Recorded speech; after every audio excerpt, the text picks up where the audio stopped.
Hello, this is S.K. Williams, and I am going to wait 30 seconds before I get into what it is that I shall be discussing, because the tube of you has already stricken this video as hate speech, or rather struck a previous version of this video as hate speech.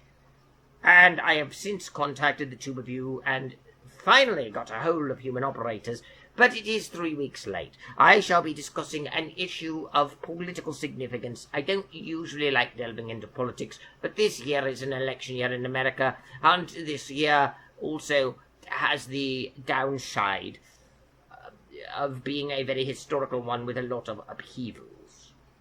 So, what is it that I shall talk about now that I am almost a minute in and haven't told you what the topic is? Well, the topic is the Republican National Convention committed blasphemy against God by praying to demons. This horrible thing, as a Christian, I cannot let stand, for they invited demons which will no doubt curse America. For how dare the Republican Party allow some demon worshipper to pray at the convention? I am, of course, referring to the Sihk prayer that was issued at the Republican National Convention by Harmeet Kaur Dillon, who was not the only non-Christian to issue a prayer at the Republican National Convention. They also had a Jewish lady, a Leora Levi, also pray, but her prayer did not cause anywhere near the same consternation as did the demonic prayer by Dillon, who did not pray to the Judeo-Christian God, but prayed to her Sikh demon, for as the Bible says, praying to idols is praying to demons. She obviously prayed to demons. And of course, as a Christian, I am outraged and talking about the curse of God upon America. Or rather, that is what I'm told I ought to be, and I'm told that by the left and the right. But this time it's especially about the right, and it is especially about Christians, because even though lately I've been very critical of the left in politics because of its advocation for hyperbolic and vitriolic language, which obviously leads to violence, and how the left is rather authoritarian and censorious these days, I really can't fault them as much here. I can fault them on how the media, which is largely in favour of left-wing politics, covers it, because they attempted to make the entire situation awkward, more because of the images showing up behind the speakers. When, for instance, Leora Levi prayed a Jewish prayer, there were images, and some of them were Christian images, and the same thing happened when Dillon issued her Sikh prayer. But to be perfectly honest with you, the slideshow showed images of American flags, eagles, landscapes, as well as people just living normal lives and having dinners and going to events and having their hands over their heart in patriotic pride to be American and all that. And I don't really have any reason to think that the slideshow was timed to any particular prayer. It was probably just something running in the background. So I truly doubt that either Miss Levi or Miss Dillon, and I said Ms., not Miss, by the way, were shown a fore to Christian imagery with any sort of intent behind it, other than they were standing in front of a slideshow, and I don't think it was awkward, it was just the way it is. At the same time, I have been heavily critical of the atheist community, especially of late, because of its vitriolic hatred of Christianity and how it promotes falsehoods that become ingrained in society. But I do so not because I have some sort of unique particular hatred of atheists. It's because the self-declared skeptic community is a vile, toxic cancer which must be eradicated because of its hatred, not because it disagrees with my faith. And the same thing is true here. The Republican National Convention is not a church service. So even if Sikhs worship a different god, and even if you believe that god to be a demon, you can't expect me to take seriously your claim that you stand for religious freedom, while at the same time being heavily critical of someone for exercising that religious freedom. And incidentally, many people don't seem to understand what Sikhism is or what religion this woman is. Many, for instance, think she is an Hindu. I've seen that in the comments a lot, that she is a Hindu. She is not a Hindu, she is a Sikh, and Sikhism is not the same religion as Hinduism. Sikhism actually began in the Indian subcontinent, in the Punjab region, and its founder was raised a Hindu, and it has very strong connections to Hinduism. However,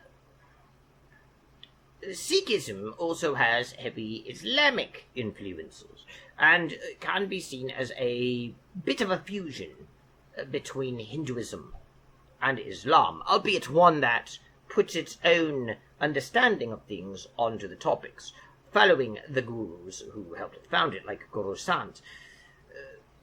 Sikhism is closer to Hinduism than Islam. It's not a perfect blending of 50-50. It's closer to Hinduism, but it is distinct from Hinduism, and it is related to Islam. With that said, Sikhism is a monotheistic religion which worships the Creator as a singular God. And this is why I'm having trouble seeing it as the Republican National Convention prayed to demons. Because as much as the Bible says, a prayer to an idol is a prayer to a demon, St. Paul also said to people on Mars Hill that he shall preach the unknown God who they had an altar for to them. Christians have historically believed that God is known all over the world, and that even people who don't know about Christianity at least know about God as their creator, even if their understanding of God is imperfect and incomplete, and sometimes admixed with error. They still know about God and worship God. This is, in fact, a principle behind invincible ignorance, the doctrine held by Catholics and, while not called the same name, by Orthodox Christians and by certain Protestant groups, notably the Anglicans, that says that those who are unaware of Christianity are neither automatically damned by their ignorance, neither are they automatically saved by their ignorance, but rather, if they still seek God and strive to obey him as best they can within the framework of their limited understanding, they can still find salvation through Jesus Christ, because Jesus will count that effort as to him. It still requires you to wish to follow Jesus, or rather, wish to follow God and his will, Jesus being God, even without knowing who Jesus is as in the life of Jesus on earth. Historically, prior to the 1500s, and I've mentioned this before in other videos, but prior to the 1500s, the concept of religion that we have today and take for granted did not exist, much like the concept of the nation-state didn't exist. Both of these concepts were actually created in the 1500s about the same time, owing to the same cultural influences that we saw during the 1500s, the end of the Renaissance, the beginning of the modern era, and, of course, the Protestant Reformation, and the abolition of loose confederations in favor of centralized governmental power.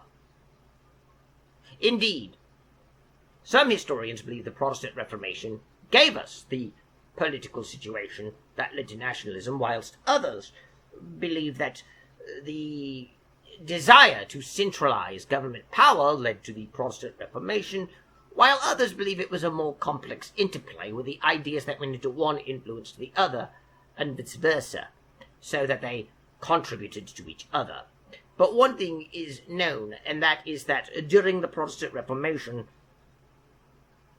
we went from a situation where, for the most part, everyone was Catholic under the Catholic Church, which was a transnational organization, as we would call it today. It was not localized in any single country, realm, or kingdom, but was rather a universal church, headed by Jesus Christ, whose vicar on earth, who exercised that authority in his stead, was the Pope. There was a central hierarchy within the church, which operated under its own codes of canon law, which had its own codes of canon lawyers, and whose clergy enjoyed certain benefits to which they would be tried in church courts rather than being tried in the courts of the realm. The Catholic Church was autonomous in this respect, distinct from the powers of the kings. It was not, of course, the authoritarian dictatorship that many depict it as throughout the Middle Ages, often still referred to as the Dark Ages to vilify it, a term which historians no longer use, by the way. But during the Protestant Reformation, as people broke from the Pope, we also had princes and governors and rulers and kings siding with the Protestants. And I hate it when people reduce history to either they did so because they truly believed in Jesus and his word and believed in Protestantism, or else it was just a cynical power grab. Because some of them, it probably was just a cynical power grab, and with others, it probably was sincere. They truly believed in the Protestant faith. But the assumption that it had to be one or the other is wrong. People could be motivated in complex ways by two different, distinct motives. Someone could both want power for himself and be convinced of the Protestant message. Or, and this is far more likely back then than now, especially considering how we view religion has evolved, someone could have an integrated, holistic view of the situation where one is the other. Things are more complex psychologically, and I will discuss that in greater detail in a later video. But for now, the Protestant Reformation took a church that was not bound to any one realm and that was autonomous and operated across realms, and created a situation where there are now churches which are directly respondent to the rulers of their realms, which were subordinated to the governments of these realms, governments which were rapidly embracing centralization, because prior to the 1500s, Europe had largely operated on the feudal system, and there were no nation-states as we understood them. It was all about private loyalty, or fealty, to local lords and to kings and to complex relationships. And the term nation existed, but it referred to a people, not to a geographical organization, and certainly not to a corporate enterprise, which is primarily defined by geographic borders and a centralized power structure. This centralization, of course, tremendously increased the power of the local government and the princes and kings of Europe within those realms. And those countries that became Protestant enjoyed a benefit that even the spiritual authority was now subordinate to a local legal authority and not an autonomous one that operated outside of the realm. Quite contrary to the modern myth of mixing religion and politics, when you mixed religion and politics in the 1500s, you did not get a situation in which the church took over the government and created a theocratic tyranny where the church writes all the laws. Rather, you created a situation where the churches were dependent upon the government and subordinated to its will. So it was more like what you see in modern China, where both Protestant and Catholic exist, but they have to be cut off from any outside foreign influence, and the Catholic Church in China is officially distinct from the Catholic Church headed in Rome, and the Protestant churches have no outside contact either, and both of which have to preach things that are approved of by the people's government. Indeed, even the Church of England operated this way, perhaps not quite with so much tyranny, but in principle it was the same. The Church of England did not take over the government of England, ruling it through its bishops, telling the government what to do in a bred theocracy with no freedom, and no different than Iran and Saudi Arabia today, only under Christian Sharia law. Rather, what you actually saw was the government being able to tell the church what it was and was not allowed to teach, and inevitably this led to a situation where church teachings were influenced by local regional political concerns. Now, the countries had still a deeply ingrained Christian culture and understanding of the world, so unlike China, which was never a Christian country to begin with, and Christians were always a minority, and in which currently operates under another foreign power, but that became prominent in China, Marxism,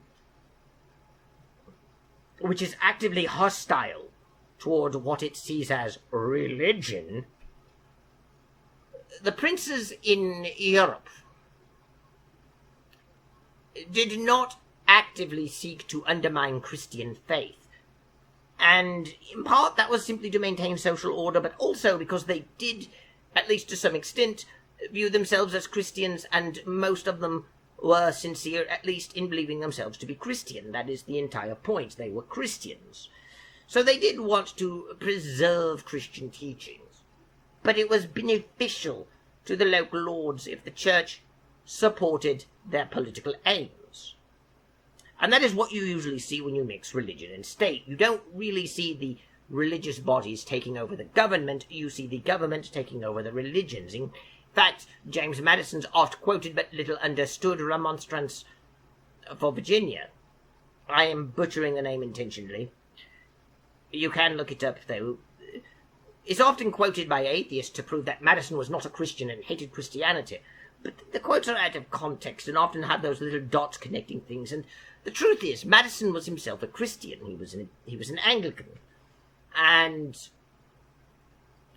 Madison's point about things like 1,500 years of mixing church and state have led to ignorance and superstition and the like, that famous quote, was not saying that the church is full of those things and it introduced it into society by controlling the government, but rather the government control of churches corrupted them. If you read Remonstrance, he very obviously says that pure and true religion must be taught independent of government. He was very praising of Christianity, calling it a beautiful and perfect moral system.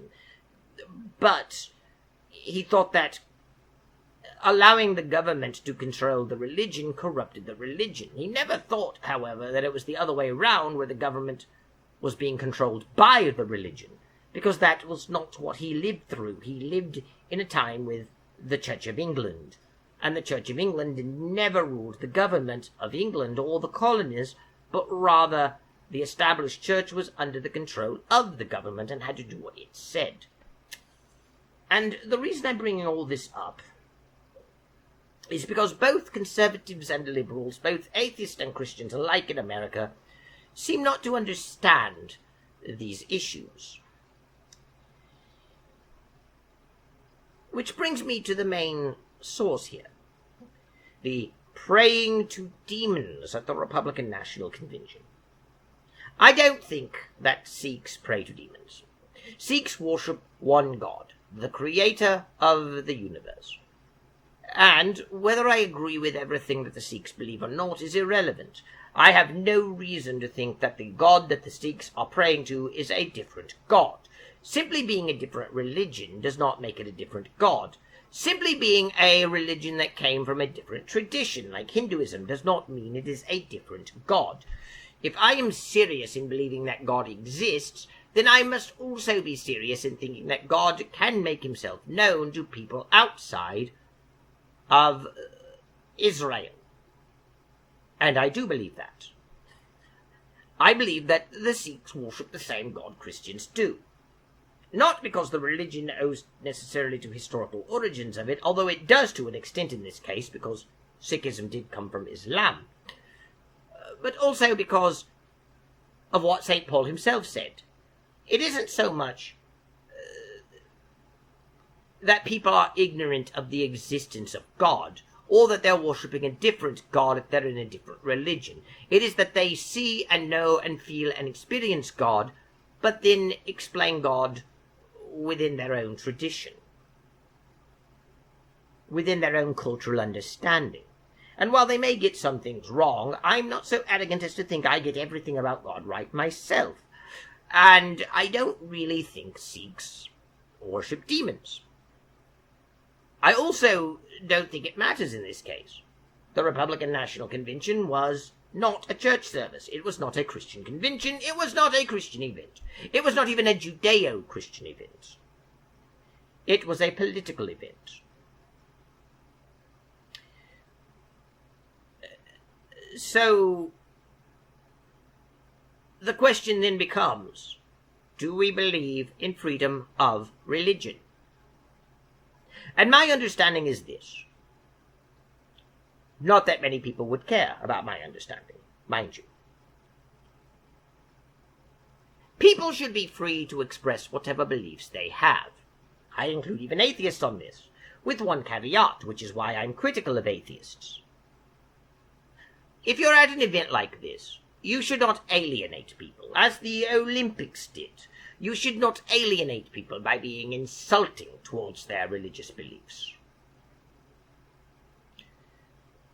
So, if a secular humanist who does not believe in God wishes to do an invocation, not calling it a prayer, but some sort of invocation, but that invocation includes no insult toward anyone else, it simply expresses his humanist values as an atheist who embraces secular humanism, I would have no problems with it either, the Democrat National Convention or the Republican National Convention.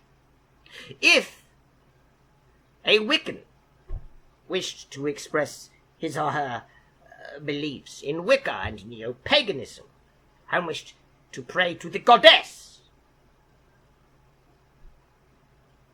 what I think of their religion is irrelevant. They are Americans, and they have freedom of religion, and they should be included in such events. Especially if you're going to have more than one prayer, which they obviously did this time, since Leora Levi also prayed a Jewish prayer, which the left-wing media likes pointing to because I think they want you to think that the RNC and the Republicans are angry that a Jew and a Sikh prayed. In reality, they're not angry at the Jew at all. They're only angry at the Sikh. And I don't think that makes it okay. Before one of you says, "Oh, so that makes it okay." I never said it did. But there is no anger because people in the Republican Party are very favorable toward Jewish people. Indeed, modern-day evangelical Christians love Jewish people. And they don't just... And it isn't that they hate Jews and are anti-Elvish like Christians always were, but think if they can get the Jews back to Israel, they can make Jesus come faster and kill the Jews and send them to hell. That's a silly way of presenting it. And I've mentioned that before. They genuinely want to support Israel. They genuinely care about the Jewish people. So, while the left-wing media says both a Jew and a Sikh did so that they can run home that they only want a white Christian nation and that they are like the certain political party in Central Europe led by Charlie Chaplin in the 20th century. The truth is they had no problem with the Jewish prayer. It was the Sikh prayer that they're saying is a prayer to demons. But as I said, the Sikhs worship the same God Muslims do, and Muslims worship the same God Christians and Jews do. I know that there are Christians who say otherwise. They say the Islamic God named Allah is a different God than Yahweh. It's a demon god, it's a moon god, and all that. The truth is, though, that the idea that Allah was the name of a pagan moon god is silly. The word Allah is not even the name of the God that Muslims worship. Muslims don't worship a God named Allah. Allah means the God in Arabic, and Christians refer to God as Allah or Al-Ilah prior to Islam existing. Islam is an Abrahamic religion and worships the same God, regardless of what you think of Muhammad, regardless of what you think of the Quran, and regardless of what you think of Islamic beliefs in general. And Sikhs, being a religion that fuses Islamic concepts with Hindu concepts, as well as the unique insights into its founding Guru Sant, ultimately still worships a single creator God. One that I believe is the same creator God Christians worship. And I have no problem with Sikh prayers at the Republican National Convention, the Democrat National Convention, Washington, D.C., the inauguration of the president, or before Congress when it opens, or anywhere else. So long as the Sikh does not insult Christians, there is no problem from me. There would actually be a problem with me if the Sikh didn't insult Christians, but did insult Jews or Muslims or anyone else. I don't want people to be insulted at such events. But the point that I'm really making here is, it seems overwrought to say that this was a prayer to a demon and that it should never have been. All you do when you do that is to confirm that the left's narrative is at least in part true. And as we all know, if you confirm that something is in part true, then you have confirmed that it is entirely true, at least as far as your critics are concerned. That you are indeed a white Christian nationalist. You want America to be all white and all Christian. You want women to be stripped of all rights and freedom and to be reduced to property. You wish to strip anyone who is not white of citizenship rights and to make them at best second-class citizens, or to exile them. You want to execute the gays and all that. You want a real-life Handmaid's Tale. You want a theocracy like Iran and Saudi Arabia under Christian Sharia law. And of course, I don't really think conservatives are like that. I don't really think they're as awful as all that. But at the same time, to denounce a Sikh offering a Sikh prayer at a political event where one of your own statements is that you are standing for freedom of religion, which is being eroded in America. Your own message says this. Then it is a contradiction, since you very clearly do not believe in freedom of religion, if you wish to deny certain people their own representation. And while granted, simply not offering a prayer at the Republican National Convention is not the same thing as not having freedom of religion in general. And no one at the Republican National Convention, or anyone who complained about it, actually advocates for making Sikhism illegal, or certainly not saying that only Christianity should be legal, or only Judeo-Christian tradition should be legal. No one is arguing that. I know people on the left accuse the right of that often, but they're not. But at the same time, you cannot show a commitment to true freedom of religion by simply saying, we will allow you to continue in your religion if we take power, but we will deny you the right to express your faith at our convention. You are ultimately creating a mental pattern that is no different than the one on the left that I'm critical of, that is no different than the one I see in the atheist community that I reject. And while it is not that bad yet, and it may never grow to be that bad, there may be things that temper it, it leaves open the very real threat that, like with the atheist community, who claims that it does not want to take away people's rights and freedoms, you can nevertheless find yourself ingrained in having a certain purity test, to which certain people are excluded from consideration for certain academic careers or certain political careers based upon a religious view you don't approve of.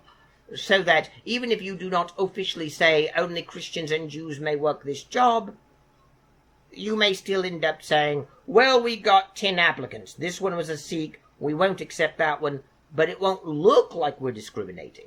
Of course, if you do that only a few times, you may not even be noticed. You may be able to get away with it simply because doing it a handful of times, if you had so many applicants apply for your job, people may actually accept that they simply didn't get it and someone else did. But you do it enough, and not only will it create a pattern that is noticeable, but you may become so comfortable in that pattern that you let your mask slip a bit and people would notice it.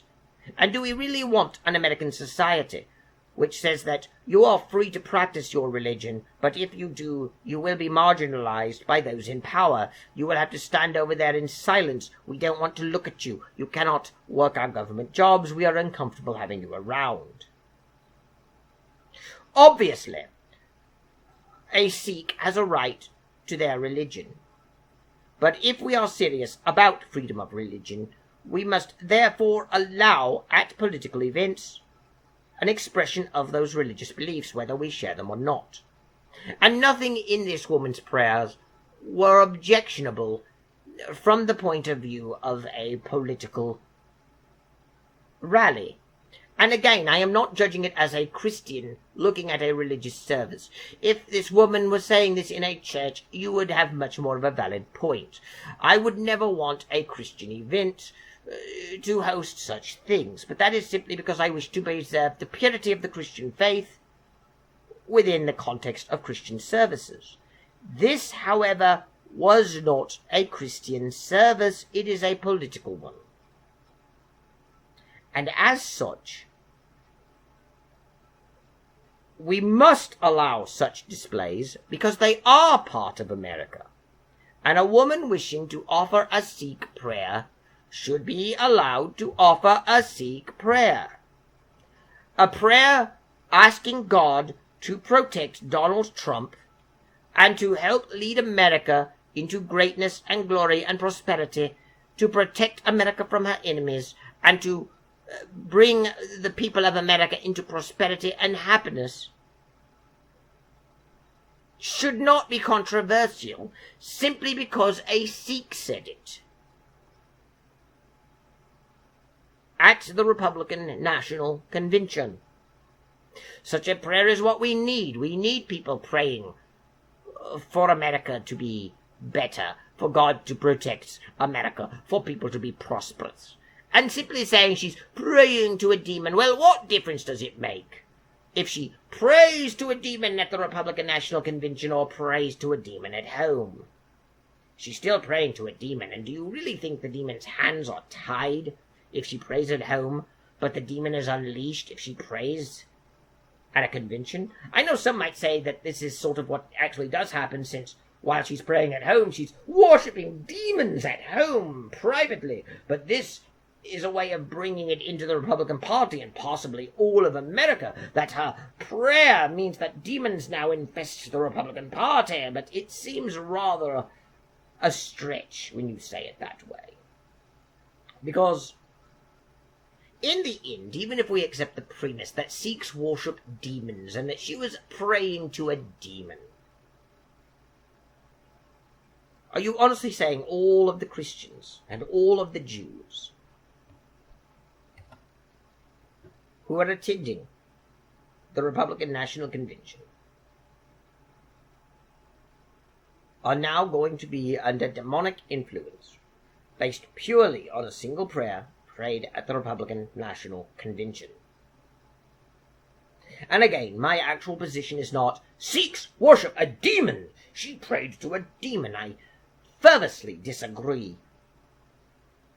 with that assessment. But at the same time, it is absurd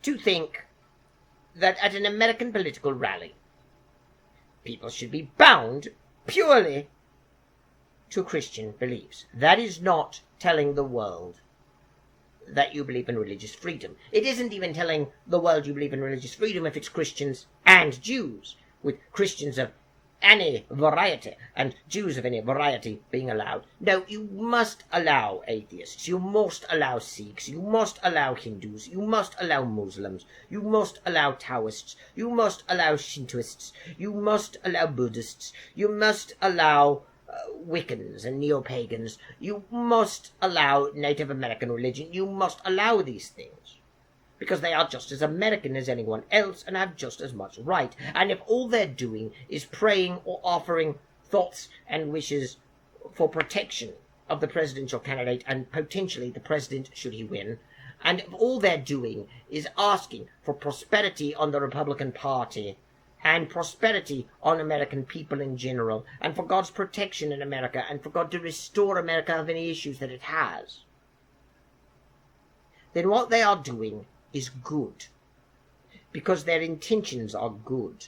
And whatever you think of their religious beliefs is secondary to the fact that the sentiment to which they are offering it is one that we should encourage rather than condemn. I haven't much else to say on this topic, so I shall let you go. Thank you, God bless, and goodbye.